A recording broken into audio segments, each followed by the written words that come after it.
একটা রিক্সাওয়ালা ডেলি 2-4টা গালি, 2-4 ডজন গালি খাওয়া ব্যতীত বাড়িতে ফিরে না। কিন্তু তাকে যদি জিজ্ঞাসা করা হয় যে এত গালি খাওয়ার পরেও ডেলি রিক্সা নিয়ে কেন বাহির হও, তো চোখের পানি ছেড়া দিয়া বলবে বিবি বাল বাচ্চা আছে বিদায়। একটা বাপ বহুত কষ্টের পরে একটা ছেলেকে মানুষ বানায়, সত্য তো? কেমন মানুষ যে মা 10 মাস পেটে রাইখা কষ্টের স্তূপ জমাইতে জমাইতে হিমালয়ের চেয়ে বড় করে দিল। একটা বাপ সন্তানের পিছে খাটতে খাটতে খাটতে খাটতে নিজেকে বৃদ্ধ করে দিল, যৌবনটা হারায়া দিল। আমার সমাজে তাকাইলে দেখা যায় ওই মা বাবাই এখন বৃদ্ধাশ্রমে বাস করে। বলেন এটা কেমন মানুষ?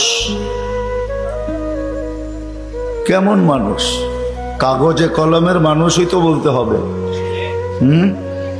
কাগজে কলমের মানুষ যদি না হইতো তাইলে তো ইমাম শাফি রহমতুল্লাহ আলাইহির মতোই হইতো।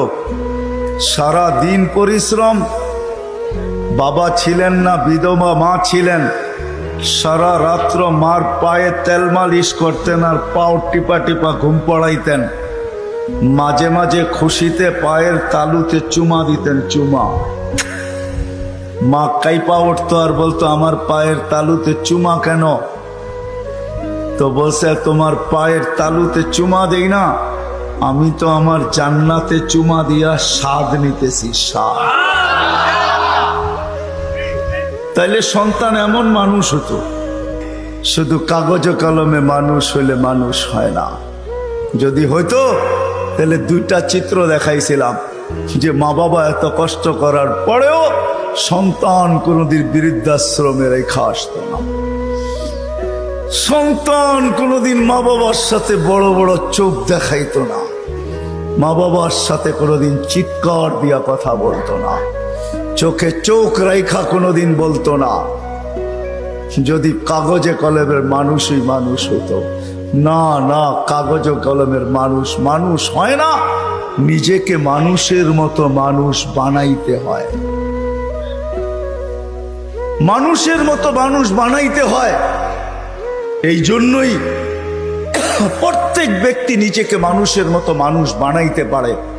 আপনি বলবেন 100টা দিয়া কি করে বানাবো, সুযোগই বা কোথায়? এই জন্যই মনে হয় আল্লাহ ভালোবাসার বশীভূত হয়ে ভালোবাসায়, এটাও ভালোবাসার নিদর্শন। আল্লাহ ভালোবাসা বলতেছে 100টা দ্বারা তুই মানুষ হইতে পারবি না। হায় হায়, ভালো যখন বাইসাই ফেললাম তাহলে 100টা আর তোর থেকে রাখবো তো রাখবো কেন?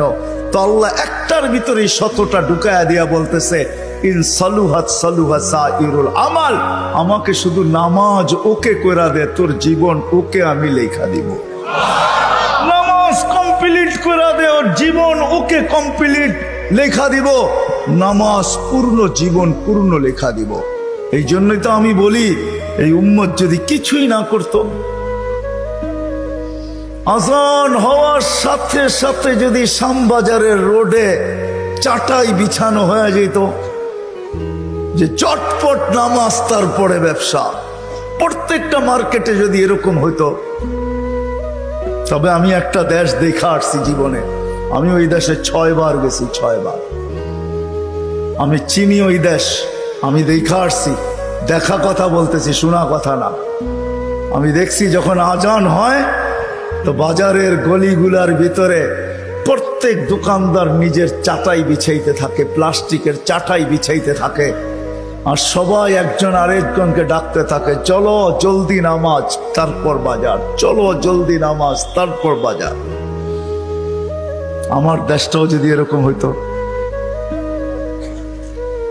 আমার দেশটাও যদি কমসে কম এতটুকু হইতো যে আজান যে যেখানে ওইখানেই দাঁড়ায় গেছে।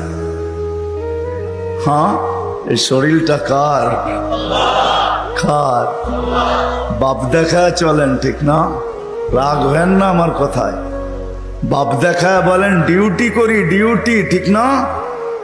আমি যদি প্রশ্ন করি একজন ওইখানে জবাব দেওয়ার মতো নাই। প্রতি মাসে যাই কামাই, কার দেহটা দিয়া কামান? হায়াতটা কে দিছে? দেহটা কে দিছে? সুস্থতা কে দিছে? পূর্ণতা কে দিছে? কামানের মতো যোগ্যতা আপনার ভিতরে কে দিছে? একজনও এই পুরা এলাকায় নাই। ঢাকা শহরে পাওয়া যাবে কিনা যে মাসের শেষে